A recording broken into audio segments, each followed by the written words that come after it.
राधे राधे। श्रीमद् भागवत गीता में श्री कृष्ण के अनमोल वचन। 1.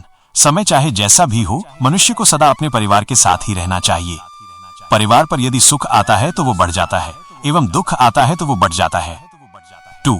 भगवान श्री कृष्ण कहते हैं कि अच्छे लोगों का साथ भगवान की कृपा से प्राप्त होता है, किंतु बुरी संगति में पड़ना मनुष्य के स्वयं के हाथ में ही होता है। 3. मनुष्य को सदैव अपनी वाणी पर संयम रखना चाहिए, क्योंकि वाणी के द्वारा दिए गए घाव कभी नहीं भरते हैं। 4.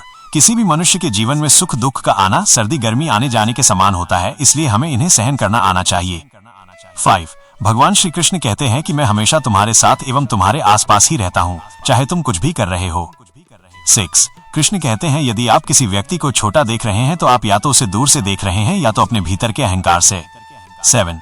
मनुष्य को जीवन में कभी निराश नहीं होना चाहिए, क्योंकि कमजोर आपका वक्त होता है, आप नहीं। 8. जब मनुष्य अपनी ही इंद्रियों के वश में होता है तो उसके जीवन में केवल परेशानियां ही आती हैं। 9. व्यक्ति अपने जीवन में उनके लिए शोक करता है जो इसके योग्य नहीं है। बुद्धिमान व्यक्ति किसी जीवित या मृत के लिए शोक नहीं करता है। 10. यदि आप किसी दूसरे से अच्छे की अपेक्षा करते हैं तो सामने वाले के साथ आप भी बुरा करके उसे निराश न करें। 11. आत्मा का अंतिम लक्ष्य होता है परमात्मा से मिल जाना। 12.